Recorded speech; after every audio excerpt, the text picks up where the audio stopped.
Assalamualaikum warahmatullahi wabarakatuh. Hari ini kita akan membahas tentang makanan sebagai sumber energi. Minggu lalu kita telah membahas macam-macam energi dan sumber-sumber energi. Nah, kali ini kita membahas tentang makanan di mana sebagai sumber energi makhluk hidup. Makanan merupakan sumber energi bagi tubuh manusia. Nah, makanan inilah yang membuat kita bisa melakukan segala aktivitas, yaitu berolahraga, menonton TV, belajar, berdiri, berlari, dan lain-lain. Nah, zat makanan yang berperan sebagai sumber energi adalah karbohidrat, protein, dan lemak. Karbohidrat.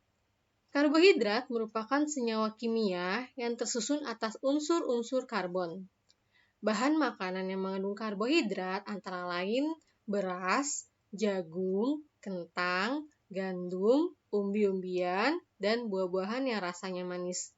Nah, perlu kalian tahu bahwa karbohidrat itu kan sebagai sumber energi, di mana 1 gram karbohidrat setara dengan 4 kilokalori. Nah, selanjutnya adalah protein. Nah, protein merupakan senyawa kimia yang mengandung unsur karbon, hidrogen, oksigen, dan nitrogen. Kadang juga mengandung unsur P dan S. Nah, bahan makanan yang mengandung protein antara lain, pertama adalah protein hewani, di mana berasal dari hewan. Misalnya, daging, ikan, telur, susu, dan keju. Selanjutnya adalah protein nabati yang berasal dari tumbuhan, misalnya adalah kacang-kacangan. Nah, yang sering kita makan adalah kacang kedelai, yaitu yang diolah menjadi tahu, tempe. Dan terakhir adalah gandum. Fungsi protein sendiri adalah sumber energi, pembangun sel jaringan tubuh, dan pengganti sel tubuh yang rusak. Lemak. Nah, lemak merupakan senyawa kimia yang mengandung unsur karbon, hidrogen, dan oksigen. Peran lemak adalah pertama sebagai sumber energi. Nah, 1 gram lemak setara dengan 9 kilokalori.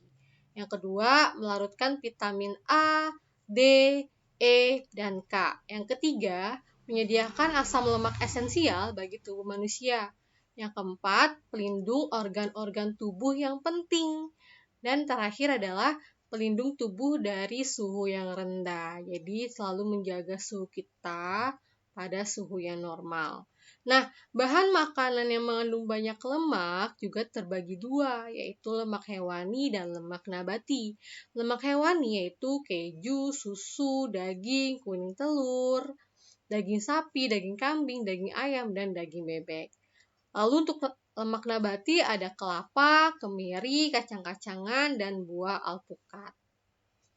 Nah, namun lemak mulai dianggap berbahaya bagi kesehatan setelah adanya suatu penelitian yang menunjukkan hubungan antara kematian akibat penyakit jantung koroner dengan banyaknya konsumsi lemak dan kadar lemak di dalam darah. Nah, jadi penyakit jantung koroner ini terjadi apabila pembuluh darah tersumbat atau menyempit karena terlalu banyak endapan lemak yang secara bertahap menumpuk di dinding arteri sehingga darah tidak bisa mengalir dengan lancar. Jadi jangan terlalu banyak memakan makanan yang mengandung lemak ya. Jadi yang sedang-sedang saja, tidak terlalu banyak dan tidak terlalu sedikit. Nah, selanjutnya adalah transformasi energi dalam sel. Pada makhluk hidup heterotrof, yaitu makhluk hidup yang memanfaatkan sumber makanan organik, atau makhluk hidup yang tidak mampu mengubah senyawa anorganik menjadi senyawa organik. Nah, energi ini bersumber dari makanan yang dikonsumsi. Nah, energi ini akan mengalami transformasi mulai dari energi potensial berupa energi kimia makanan itu sendiri menjadi energi panas dan energi kinetik atau gerak dalam aktivitas makhluk hidup. Nah, transformasi energi ini terjadi di dalam organel yang terdapat di dalam sel-sel makhluk hidup. Nah, kita bahas ya. Pertama adalah transformasi energi oleh klorofil. Nah, dari tumbuhan dulu nih. Nah, klorofil itu adalah zat hijau daun yang terdapat dalam organel sel tumbuhan yang disebut kloroflas. Nah, klorofil ini nih berfungsi dalam fotosintesis. Jadi hanya tumbuhan yang punya klorofil lah yang bisa berfotosintesis. Nah, energi radiasi sinar matahari yang ditangkap oleh klorofil berfungsi melancarkan proses fotosintesis. Nah, proses tersebut digunakan untuk mereaksikan CO2 atau karbon dioksida dan H2O air ya menjadi glukosa. Selain itu, hasil reaksinya menghasilkan oksigen yang dapat digunakan oleh tubuh untuk beraktivitas. Jadi, dalam berfotosintesis butuh sinar matahari, butuh karbon dioksida, dan butuh air. Lalu setelah didapatkan hasilnya adalah oksigen yang kita hirup dan glukosa atau zat makanan yang bisa dimakan oleh tumbuhan itu sendiri dan oleh makhluk hidup lainnya, yaitu manusia dan hewan. Jadi nih, energi radiasi matahari ini berbentuk energi cahaya yang diubah menjadi energi potensial dan energi kimiawi yang disimpan dalam molekul karbohidrat dan bahan makanan lainnya. Jadi tadi sinar matahari yang didapat dari tumbuhan itu disimpanlah menjadi bentuk molekul karbohidrat atau bahan makanan seperti buah, biji, dan lain-lain. Nah, energi ini dimanfaatkan oleh tumbuhan untuk beraktivitas, yaitu tumbuh dan berkembang, ya kan? Dan juga dimanfaatkan tentunya oleh makhluk hidup yang lain dengan mengkonsumsi tumbuhan tersebut kan. Nah, akibatnya energi yang terdapat pada tumbuhan ini akan berpindah ke tubuh makhluk hidup lainnya yang tadi mengkonsumsi tumbuhan. Nah, dan menjadi energi potensial. Di dalam tubuh makhluk hidup ini, energi akan ditransformasikan kembali nih. Nah, sekarang kita membahas ya gimana transformasi energi di dalam tubuh manusia dan hewan. Nah, transformasi energi oleh mitokondria. Apa sih mitokondria? Nah, mitokondria sendiri adalah organel yang terdapat di dalam sel yang memiliki peran dalam respirasi sel. Nah, ini ada gambarnya ya. Nah, di dalam mitokondria, energi kimia digunakan untuk mengubah karbohidrat, protein, dan lemak. Mitokondria banyak terdapat pada sel otot, makhluk hidup, dan sel saraf ya. Nah, ini ada gambarnya. Nanti kita akan bahas di semester 2 bagian-bagian dari sel. Jadi ini kita pelajari untuk bagian mitokondria dulu ya, untuk bagian energi. Nah, di sini ada mitokondria. Ini untuk lebih jelasnya ada gambarnya tuh. Nah, di sini nanti oksigen, energi, karbon dioksida, dan air dan zat makanan itu akan ditransformasikan oleh mitokondria. Nah, metabolisme sel. Apa sih metabolisme? Kita sering dengar nih kata-kata metabolisme, tapi kita belum tahu apa itu metabolisme. Nah, metabolisme adalah proses kimia yang terjadi di dalam tubuh sel makhluk hidup. Metabolisme disebut reaksi enzimatis karena metabolisme terjadi selalu menggunakan katalisator enzim. Nah, metabolisme ini terdiri atas reaksi pembentukan, sintesis, anabolisme seperti fotosintesis, dan reaksi penguraian atau katabolisme seperti respirasi. Jadi, anabolisme itu pada proses fotosintesis, katabolisme itu pada proses respirasi. Nah, enzim mengarahkan aliran materi melalui jalur-jalur metabolisme dengan cara mempercepat tahapan reaksi secara selektif. Nah, ini jadi metabolisme ini nih membuat senyawa yang kompleks menjadi senyawa-senyawa yang sederhana yang akan diserap oleh tubuh kita. Nah, pertama kita bahas fotosintesis ya. Tadi kan fotosintesis merupakan perubahan energi cahaya matahari menjadi energi kimia, yaitu dalam bentuk glukosa atau dalam bentuk makanan yang telah diolah oleh tumbuhan. Nah, sumber energi cahaya alami adalah matahari yang memiliki spektrum cahaya tampak dari ungu sampai merah, inframerah, dan ultra ungu. Nah, pada proses fotosintesis yang terjadi dalam daun, terjadi reaksi kimia antara senyawa air atau H2O, lalu ada karbon dioksida atau CO2, dibantu oleh cahaya matahari yang diserap oleh klorofil. Sehingga nih dari air, karbon dioksida, dan cahaya matahari menghasilkan oksigen atau O2 yang kita hirup dan senyawa glukosa atau bentuknya buah lah ya namanya, atau C6H12O6 yang kita makan. Oke. Nah, glukosa adalah makanan bagi tumbuhan. Oksigen yang dihasilkan pada proses fotosintesis sangat dibutuhkan oleh manusia dan hewan. Nah, yang kedua adalah respirasi. Nah, respirasi adalah proses pembebasan energi yang tersimpan dalam zat sumber energi melalui proses kimia dengan menggunakan oksigen. Dari respirasi dihasilkan energi kimia untuk kegiatan kehidupan seperti sintesis atau anabolisme, gerak, dan pertumbuhan. Ini contoh respirasi pada glukosa ya. Nah, reaksi sederhananya nih ada C6H12O6 atau glukosa ditambah O2 oksigen menghasilkan 6 CO2 karbon dioksida dan 6 H2O atau air dan energi yaitu glukosa. Oke. Nah, ngomongin tadi kita metabolisme, transformasi energi, tentu ada sistem pencernaan nih yang mengubah zat-zat yang kita makan menjadi molekul-molekul yang lebih kecil, lebih sederhana. Nah, makanan yang masuk ke dalam tubuh akan mengalami perombakan nih. Misal kamu makan tahu, makan tempe, makan daging. Nah, itu kan bentuknya masih kompleks kan? Nah, molekulnya itu masih kompleks. Nah, jadi dirombak nih sama sistem-sistem pencernaan di tubuh kita. Lambung, usus halus, usus besar. Nah, menjadi molekul yang sederhana yang nantinya akan diserap oleh jaringan-jaringan tubuh. Nah, perombakan ini akan menghasilkan sejumlah energi. Nah, zat makanan yang berperan sebagai sumber energi adalah karbohidrat, lemak, dan protein. Nah, pertama kita bahas dulu pencernaan karbohidrat dalam tubuh ya.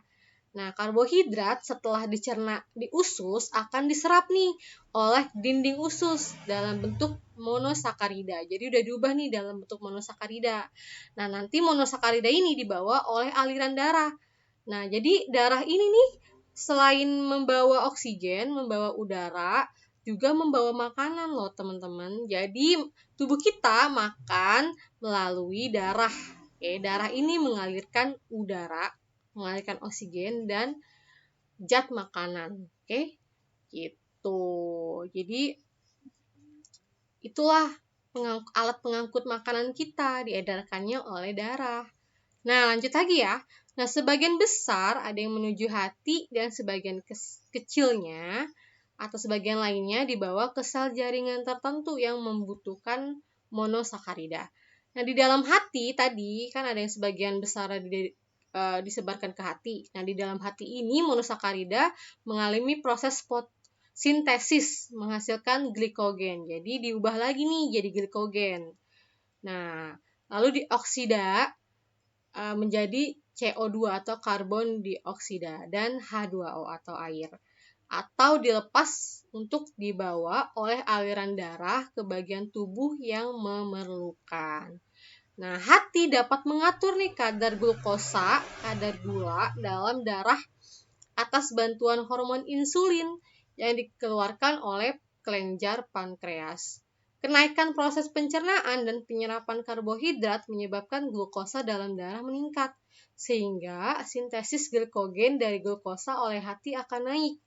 Nah, jika banyak kegiatan, banyak energi yang digunakan untuk kontraksi otot, sehingga kadar glukosa dalam darah menurun. Gitu.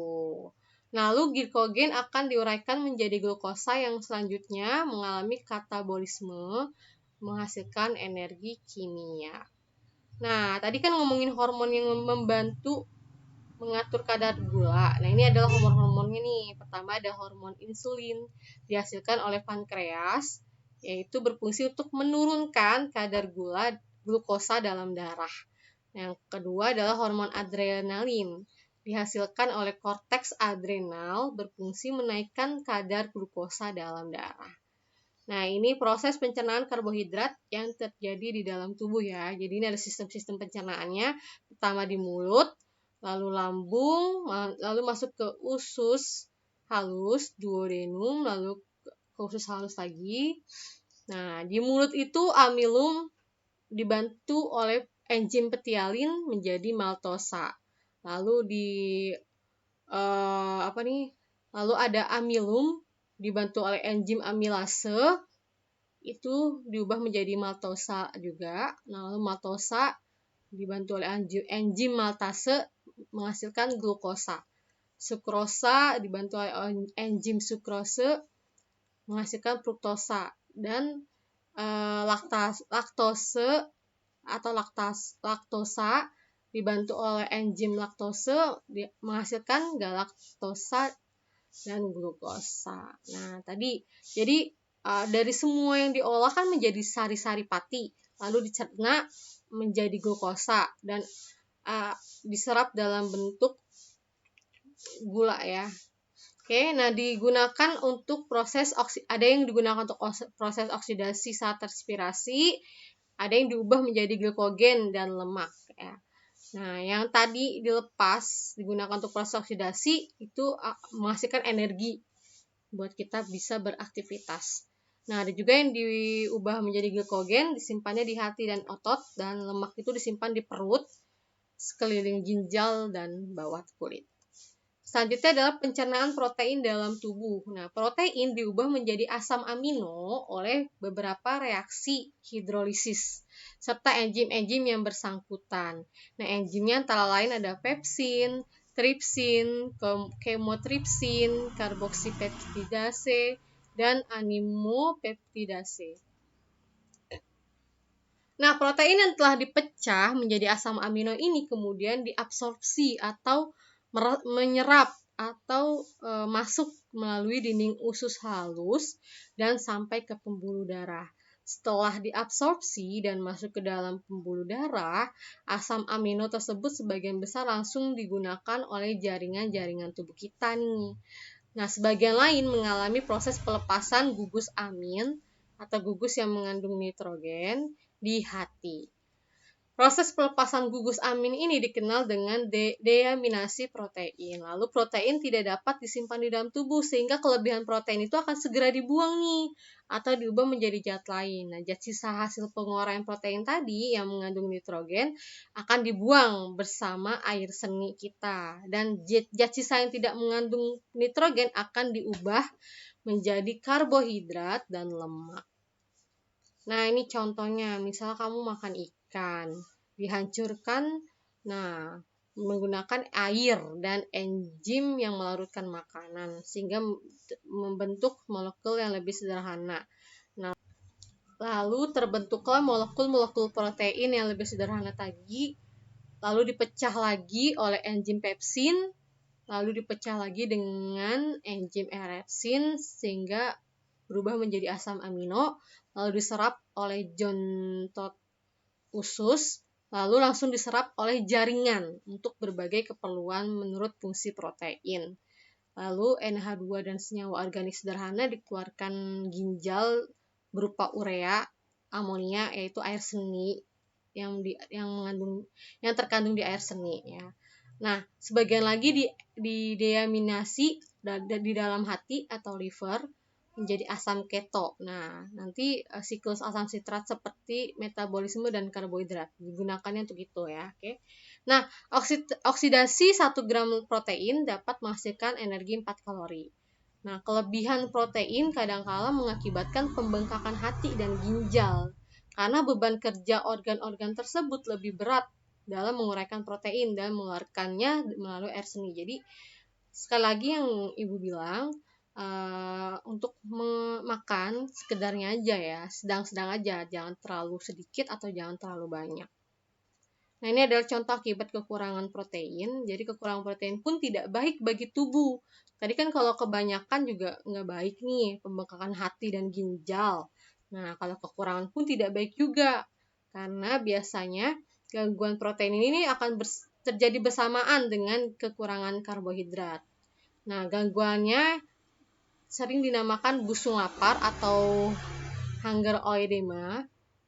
Nah, ada dua bentuk busung ya. Pertama ada kwashiorkor, yang kedua ada marasmus. Oke. Ini ada dua jenis ya. Nah, terakhir adalah pencernaan lemak dalam tubuh. Nah, lemak dihidrolisis menjadi asam lemak dan gliserol dengan bantuan enzim lipase yang berlangsung dalam saluran pencernaan. Setelah itu, sebelum diserap usus, asam lemak tadi akan bereaksi dengan garam empedu, membentuk senyawa seperti sabun. Selanjutnya, senyawa akan diserap jontot usus dan akan terurai menjadi asam lemak dan garam empedu. Asam lemak akan bereaksi dengan gliserol membentuk lemak. Kemudian diangkut oleh pembuluh getah bening usus menjadi pembuluh getah bening dada kiri. Selanjutnya ke pembuluh balikan bawah selangkah kiri. Lalu lemak ini akan dikirim ke tempat penimbulannya ke hati dalam bentuk lesitin untuk dihidrolisis menjadi asam lemak dan gliserol. Nah, gliserol akan diubah menjadi gula otot atau glikogen. Nah, asam lemak itu akan diubah menjadi asetil koenzim. Nah, ini ya contohnya misalnya kamu makan keju. Kejunya kan tadi kan masih besar ya makanannya, lalu dihancurkan menjadi gumpalan-gumpalan oleh garam empedu. Nah, sehingga terjadilah molekul yang lebih sederhana yaitu molekul lemak lalu diuraikan oleh alifase sehingga menjadi molekul asam lemak. Lalu molekul gliserol tadi diabsorpsi ke jontot usus, diubah menjadi senyawa yang diperlukan oleh jaringan, lalu dibawa darah ke jaringan atau organ, lalu sebagian besarnya lagi nanti disimpan dalam jaringan adiposa. Lalu ada juga sisanya disekretasikan melalui ginjal dan paru-paru. Oke. Nah, gangguan metabolisme berupa tertimbunnya senyawa aseton yang dapat menyebabkan gangguan pernafasan. Jadi kesulitan bernafas terjadi karena meningkatnya tingkat keasaman dan jumlah CO2 atau karbon dioksida yang tertimbun. Kelainan ini dinamakan asidosis. Nah, jadi itu semua adalah pembahasan tentang bagaimana makanan sebagai sumber energi kita nih tertransformasi ke dalam jaringan-jaringan tubuh kita. Semoga pembelajaran hari ini bermanfaat. Selamat belajar. Tetap semangat ya, walaupun belajarnya di rumah. Oke, tetap jaga kesehatan. Wassalamualaikum warahmatullahi wabarakatuh.